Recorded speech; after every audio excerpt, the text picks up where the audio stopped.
नमस्कार, मैं हूं अर्जिता और आप देख रहे हैं इंडिया पब्लिक खबर।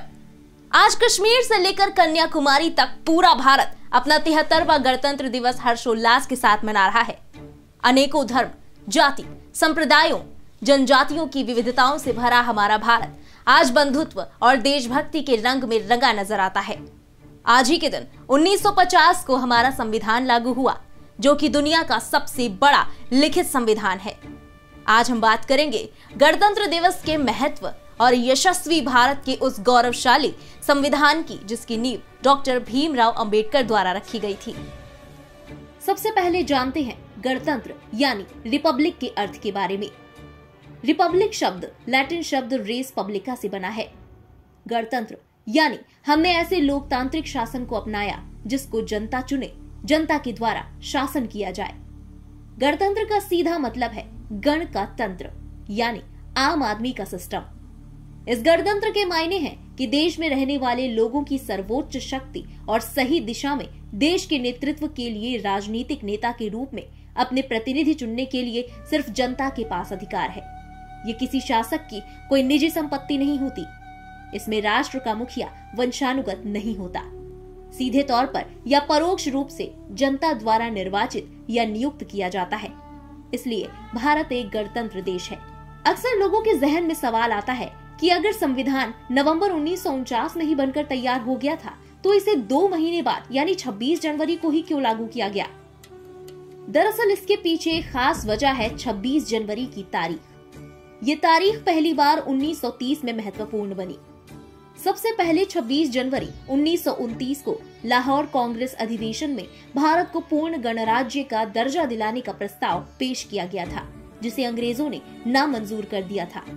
इसके बाद 1930 में इसी दिन भारतीय राष्ट्रीय कांग्रेस यानी आईएनसी ने भारत को पूर्ण स्वराज घोषित किया था। इसी दिन रावी के किनारे पहली बार तिरंगा फहराया गया था। तब लोगों से अपील की गई कि 26 जनवरी को स्वतंत्रता दिवस के रूप में मनाया जाए। हालांकि इसके बाद भी भारत को आजादी मिलने में 17 साल लगे, लेकिन 26 जनवरी सभी के मन में एक खास दिन बन चुका था। इसलिए 15 अगस्त 1947 को आजादी मिलने के बाद जब संविधान सभा का गठन हुआ और संविधान बनकर तैयार हुआ तो 26 जनवरी को ही इसे लागू करने के लिए चुना गया। आजादी के बाद संविधान बनाने के लिए संविधान सभा का गठन हुआ, जिसकी अध्यक्षता भीमराव अंबेडकर ने की। उनके नेतृत्व में संविधान सभा ने इस कार्य को अंजाम दिया था। जवाहरलाल नेहरू, डॉक्टर राजेंद्र प्रसाद, सरदार वल्लभ भाई पटेल, मौलाना अबुल कलाम आजाद आदि इस सभा के अन्य प्रमुख सदस्य रहे हैं। संविधान सभा का हिस्सा भारत की 15 बेटियां भी थीं, जिन्होंने पहले भारतीय स्वतंत्रता संग्राम में और फिर देश के संविधान निर्माण में महत्वपूर्ण भूमिका निभाई।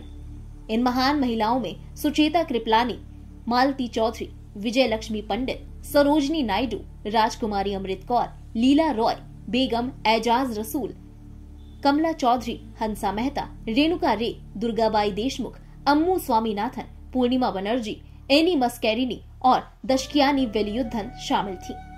संविधान का निर्माण करने वालों ने अलग अलग देशों के संविधान का अध्ययन किया और फिर अपने देश के संविधान की रूपरेखा तैयार की। हमारे संविधान के कई महत्वपूर्ण बिंदु संयुक्त राज्य America, Canada, Australia, France, Germany आदि दूसरे देशों के संविधान से लिए गए हैं। संविधान को तैयार भले ही संविधान सभा ने किया, लेकिन इसकी हस्तलिखित कॉपी को जिसने अपने हाथों से लिखा वो थे प्रेम बिहारी नारायण रायजादा। अपने दादाजी से कैलीग्राफी सीखने वाले प्रेम बिहारी कैलीग्राफिक आर्ट में मास्टर हो गए थे। इसलिए जब भारतीय संविधान बनकर प्रिंट होने के लिए तैयार था तो जवाहरलाल नेहरू ने प्रेम बिहारी से फ्लोइंग इटैलिक स्टाइल में हाथ से लिखने की गुजारिश की। नेहरू ने उनसे पूछा कि इस काम की वो कितनी फीस लेंगे। इस पर उन्होंने कहा 1 पैसा भी नहीं। उस समय संविधान में कुल 395 आर्टिकल, 8 शेड्यूल और 1 प्रस्तावना थी। प्रेम बिहारी को ये काम पूरा करने में 6 महीने लगे। संविधान को तैयार करने में 2 वर्ष 11 महीने और 18 दिन का समय लगा था। 26 नवंबर 1949 को संविधान पारित किया गया, इसलिए इस दिन को संविधान दिवस घोषित किया गया।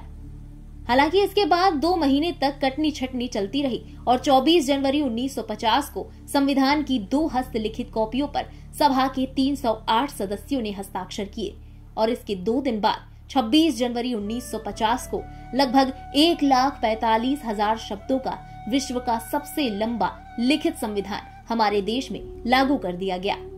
आज यही संविधान भारत की आत्मा है, या यूं कहें कि भारतीयों के लिए 1950 में तैयार किए गए नियमों, कर्तव्यों और अधिकारों की व्याख्या है। इसका पालन देश के प्रथम व्यक्ति अर्थात राष्ट्रपति द्वारा भी किया जाता है। इस संविधान का सम्मान करना और इसे सर्वोपरि रखना हम सभी देशवासियों का मौलिक कर्तव्य है। इंडिया पब्लिक खबर की तरफ से सभी देशवासियों को 73वें गणतंत्र दिवस की हार्दिक शुभकामनाएं। इस खास पेशकश में बस इतना ही। देश और दुनिया की बाकी तमाम बड़ी खबरों के लिए बने रहिए इंडिया पब्लिक खबर के साथ। हमारे YouTube चैनल को सब्सक्राइब करें, वीडियो को लाइक करें और ज्यादा से ज्यादा शेयर करें।